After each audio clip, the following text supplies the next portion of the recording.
The Fall Line is a deep dive true crime podcast focused on cold cases that could be resolved if the public knew about them. You'll hear about missing people whose families have been searching for decades, John and Jane Doe cases from across the country in desperate need of public attention, unsolved serial homicides like the Atlanta Lovers Lane murders that never made the national news. The Fall Line digs deep, interviewing the families, law enforcement, and experts closest to the crimes to bring you cases you've never heard of and explore what can be done today to solve them. Find The Fall Line wherever you listen to podcasts. Missing video archives this week? The good news is you don't have to. Get your fix of Quentin and Roger every week by subscribing to our Patreon. Here's a short clip from Quentin and Roger's discussion on the human factor. You can hear the rest of this conversation and Video Archives after show by subscribing to the Video Archives Patreon. Head on over to patreon.com/Video Archives to subscribe today. Okay, Quentin, we saw this movie on a print. Yes. You had a print of this movie. Yes, I did. And we watched it in your theater, and then today we watched a little bit of it on video. I'm just going to say, just right off the bat, this movie totally grabbed me. This movie, which I had only known, this is mentioned in your book, isn't it? I do mention it in my book, yeah. So I had only had a slight knowledge of it beforehand and had never really seen it. And it starts off and, he's a tactician at NATO. He's a computer expert. Yeah, he would. I think what they would say part of the main job he does is the computers create scenarios for war games. Yeah, it's war games. For different countries to participate in. And then he supplied all the data and all of the, this Both is him and John Mills, yeah. Him and John Mills, and they're working in like a kind of facility, a NATO facility on base. In Italy, yeah. What grabbed me the most about this movie is how realistic all of the details felt.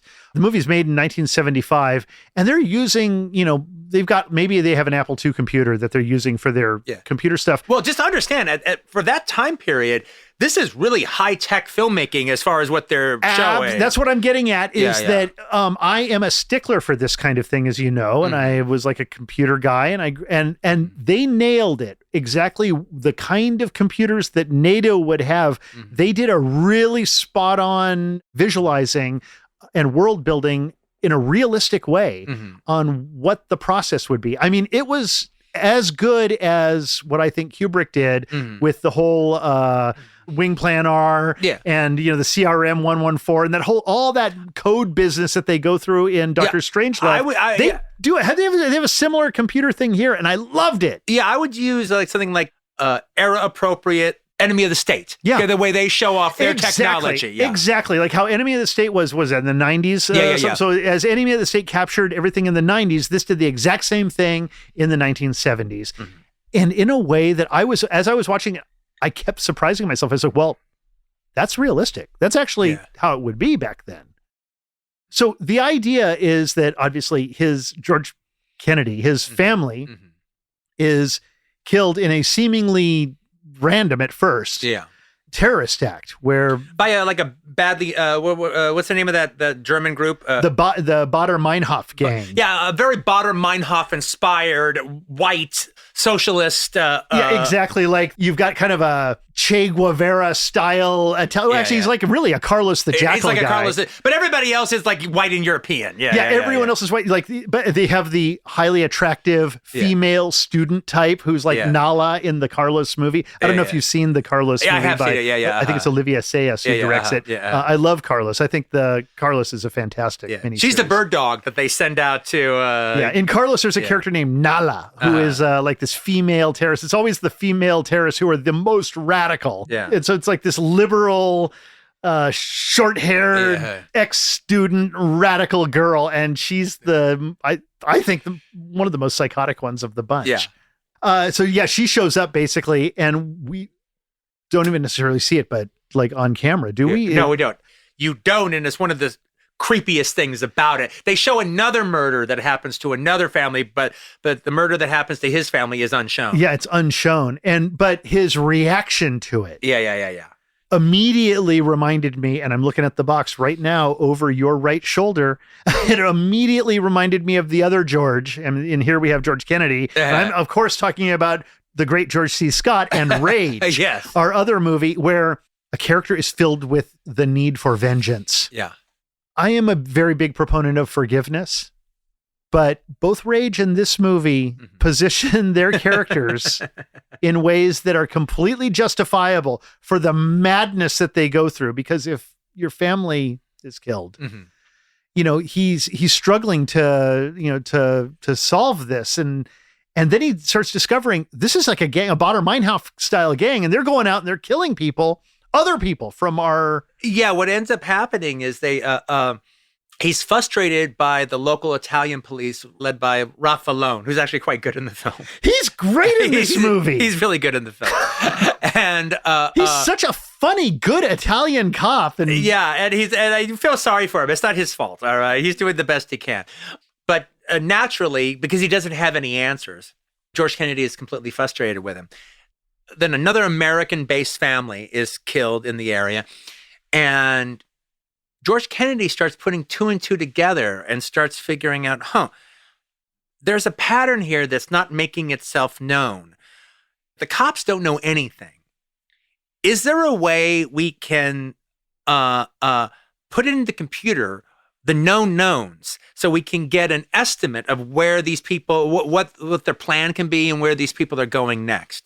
And so they do figure out a couple of things. Oh, okay, both of these families did this. And by the way, he's using these computer systems, and you are not allowed to use these computer systems to solve the murder of your family. Not at all. These are NATO computers, and we have to use our computer time that we get at Langley, Virginia, and it's all done like. He's sneaking in, and so he's worked it out with his two British colleagues, John Mills, who are turning a blind eye temporarily, and Rita Tushingham. All under this guise that, okay, well, if this does work, you'll turn it over to the cops. Yeah. Oh yeah, of course. But he pushes in all the information in the computer, and then it's able to finally, with all the information he's able to give, it's able to determine what likely the next three families would be. Yeah. Now he has this information and nobody else has it.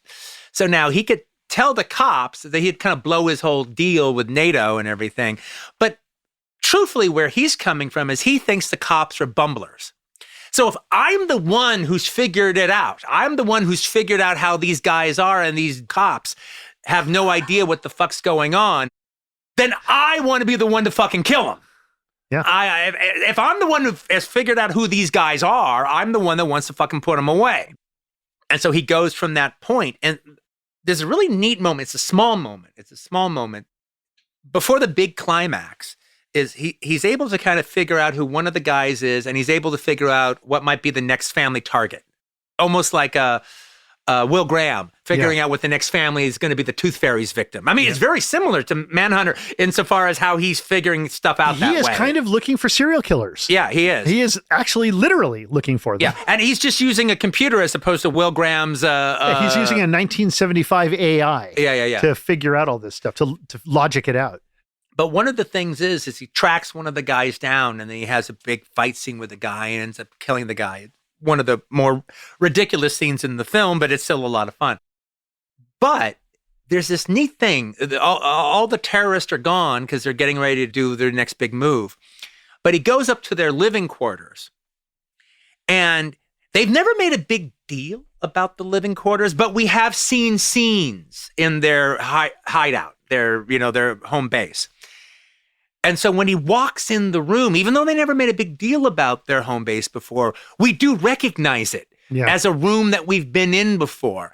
And there is this weird kind of feeling that I had, like, I was proud of George Kennedy for doing such a good job tracking him down. Oh my God, he's found them. Yeah, they're not here, but he's found them. There's a little Hennessy here also. Now that I think about it. There's a bit of Hennessy, And I'm proud of Hennessy for the exact same reason. Yeah, Hennessy is doing the exact same business. That's what made me think about that just now, is he's actually logicking everything out. And now, along the way, Ralph Vallone or Vallone? I think it's Vallone. So Ralph Vallone, who's the Italian cop, at one point, he has to naturally stop George Kennedy. They know George Kennedy at a certain point. They logic it out. He's on the run. He's trying to find these killers. Yeah. We can't let him do that. I'm a cop. We've got to. You can't just let vigilantes go around Italy killing the bad guys. I've got to do my job. I've got to catch him before he gets himself into trouble. Yeah. And so he's trying to catch George Kennedy. And there's this crazy foot chase through the streets of Rome. Through the streets of Rome, or I guess it's Rome or Florence or whatever the city is that they're in. It's basically two semi-overweight, they're overweight, two overweight, middle-aged guys in slippery dress shoes running around on slippery marble, Italian steps and stairways. Marbles, cobblestones. trying to run gracefully across tile rooftops and just smashing up the tiles as they go. These two overweight guys chasing each other is one of the funniest things I've ever seen. It's so hilarious to watch and realistic. Yeah, realistic. It's you got two middle-aged guys, they're chasing each other. But it's funny because every now and then they'll cut to a long shot and George Kennedy's doing parkour. he's leaping sideways over walls and... Remember, you can hear the rest of this episode ad-free by subscribing to the Video Archives Patreon. You'll also get access to the Video Archives After Show, where we play never-before-heard clips, answer your fan questions, and even play vaulted episodes. Visit patreon.com/videoarchives today for all of the details. We'll be back with a brand new episode next week.